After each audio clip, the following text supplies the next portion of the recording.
السلام علیکم ورحمت الله وبرکاته ومغفرته. یو محترم ستنه کړې ده چې بعضې خلک پر فیسبوک باندې یو تصویر پورته کړي، خلک لاندې په تعلیق او په کمنټ کې ماشاءالله او نور داسې الفاظ ورته لیکي. دا جایز دي که نه دي جایز؟ محترمه، تصویر اخیستل، تصویر جوړول، تصویر پورته کول دا کبیره ګناه ده. د کبیره ګناه متعلق ماشاءالله ویل او یا نور داسې الفاظ ویل چې هغه په شرعي امورو کې استعمالیږي، دا بیا بله ګناه ده.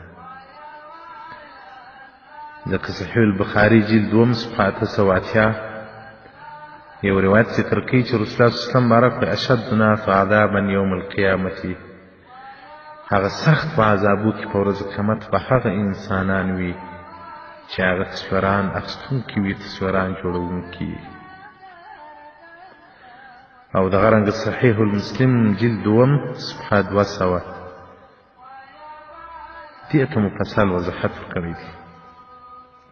نو تصویر که د انسان وي که د حیوان وي چې ذی روح وي دا حرام دي، د کبائر څخه دی، کبیره ګناه ده. نو په دې کې باید جدي احتیاط وشي. حرام کار ته او ناروا کار ته داسې الفاظ لیکل او استعمالول دا یو عظیم جرم ده، ګناه ده. او دغه رنګه معاصر علماء کرام د دې متعلق مفصله څېړنه کړې ده چې پر داسو تصویرانو باندې کمنټ کول او یا نور داسې زیبا الفاظ ورته استعمالول دا یو عظیم جرم دی. نو محترمینو، پر دغه تصویرانو باندې کمنټونه مه کوئ. الله جل جلاله دې پر موږ باندې رحم وکړي. دا اوس یو ځای میلمه ومه، تر دا فیسبوک پر بیان رالی، سبحان الله، ټوله دنیا په اخته. یو ښه معتبر شخصیت د عالم زوی و، وایي 3000 څو نفره لرم په فیسبوک کې انډیوالان.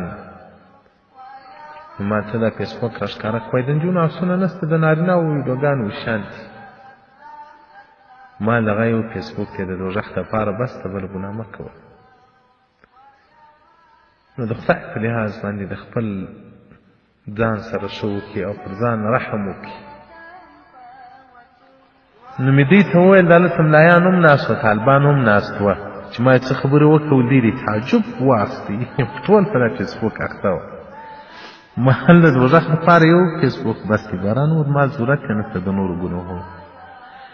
نو بیا مې ورته وویل مال ګناهونه له هر چا څخه کېږي، دې نه دي چې دیوبندي مولوي صاحب ملایکه د ګناه نه ځین کېږي، خو مال داسې ګناه مه کوئ چې متعدي ګناه وي. تا تصویر پورته کوي، ستاسې بل څوک پورته کوي، ته به په قبر کې هغه تصویر به پر مخ د مځکې ګرځي، تا ته د عذاب در روان وي. ګوره یو متعدي ګناه ده چې تا څخه بعد هم یې عذاب در روان وي. ته به ویده یې عذاب یې در روان وي، ته به په لمانځه ولاړ یې عذاب یې در روان وي. یو داسې ګناه دی، یو وخت سړی بازار کې را روان وي، نجونو ته ځینې وکتل سي،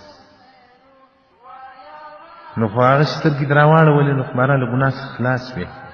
دا فیسبوک داسې ګناه ده چې 24 ګنټې ستا د ګناهو عملنامې ته، ستا د ګناهو اکاونټ ته ګناهونه روان دي 24 ګنټې.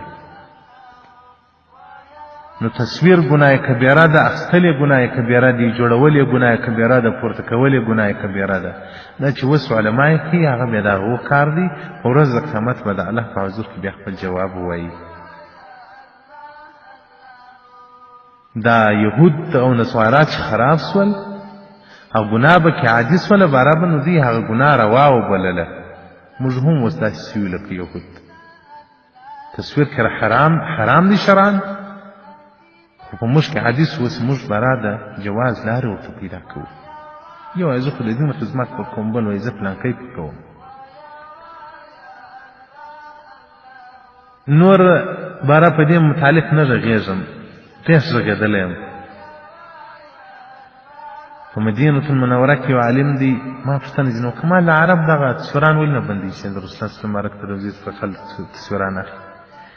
ده راته وویل په دا ابتدا کې چې کمرې راووتلې دا موبایلونه لا نه وو دا کمرې،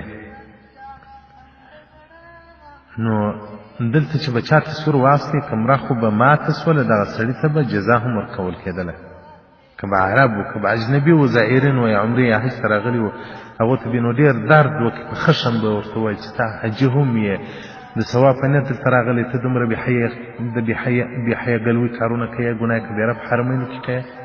او عرب چې به تصویر واخلي هغه ته به جزا ورکول. ول بیا چې دا موبایلونه راووتل که په مکه مکرمه وه که په مدینه منوره کې وه، موبایلونه یې له خلکو اخیستل او تصویران مه اخلئ، حرام دي حرام دي. دا چې دنیا دې ګناه باندې مبتلا سو بل وایي عامه سوله، د دې خرانو په وس هم تېره سوه او دوی هم په پښې وتلی. نو محترمینو ګناه خو ګناه ده، دا چې په موږ کې عامه سو، په موږ کې اوس رواوالی مخ پیدا کړی دی، دا بیا بله ګناه ده. نو دغه تصویرانو ته ماشاء الله مالک ما لیدل دی یو مولوي صاحب فیسبوک کې د زوی تصویر پورته کړی و، ول محمد جان دی که محمد خان دی خدای ښه عالم کړي. انو بارا دا یارانو دوستانو یو ماشاء الله څنګه ښه زوی دی، بل تعریان شو تعجب ورته واخیست چې موږ علما په ګناه کبیره اخته یو، نو د عوامو دي الله چاره وکړي. والسلام علیکم ورحمة الله وبرکاته.